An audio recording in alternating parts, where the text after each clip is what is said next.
Hi, I'm Maggie Lake, your host for this special UN Global Compact series, Financing a Sustainable Future, CFO Insights.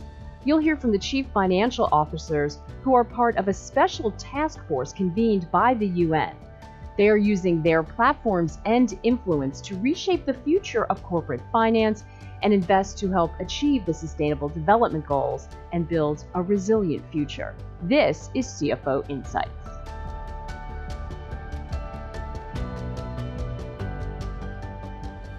Why was it important for you to participate in the task force? And, why is the CFO point of view important in this discussion? Well, I sort of think of it like this, that CFOs are sort of they're really the heart of a company, right? They're in charge of trillions of investment. They're usually in charge of investor communications, many times also in charge of communications with their employees, et cetera. So to me, they're really at the center of all that investment activity. That's the main driver. They have the ability to influence change in the organization in some unique ways. If we look at PIMCO, you're one of the largest bondholders in the world. You have a lot of sway. So how are you using that platform to drive change around sustainable development goals? Increasingly companies, of course they care about a lot of things, but they care what certainly big investors think.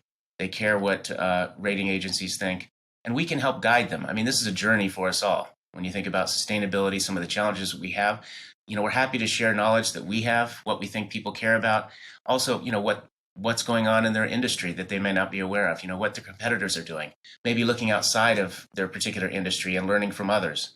That's one of the things that we're excited about the task force, because it's, it allows an interaction that normally wouldn't be easy, between people that are in different industries and different geographies.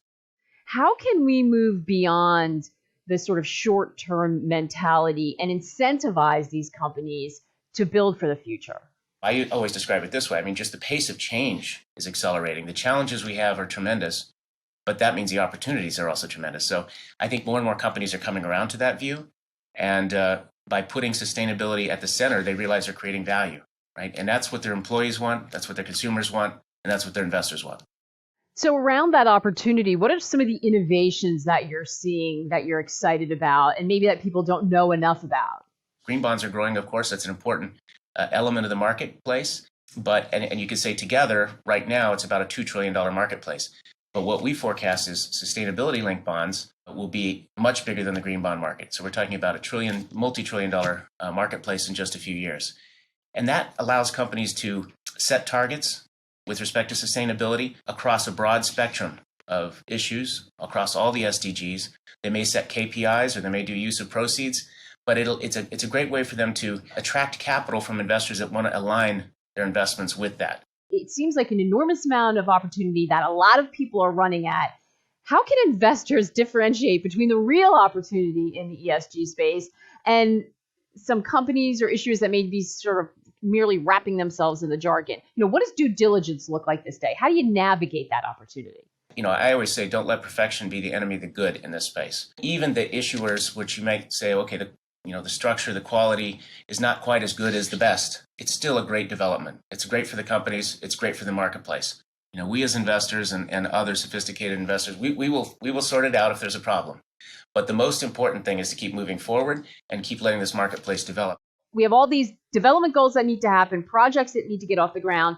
There does seem to be a financing gap as we try to move through this and rapidly move forward.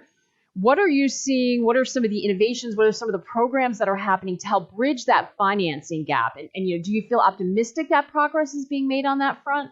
SDG number 17, it's the most important thing that we can think about in many respects, at least in terms of closing this financing gap. People should take a fresh look, if they haven't, at what's changed in the past few years and the ability to partner with these institutions to find those investment opportunities. And in many cases, once again, it's ripe for opportunity to partner with development banks, public partnerships, as well as partnering with industry groups and pooling, in many cases, maybe pooling investments together in ways that haven't been done before.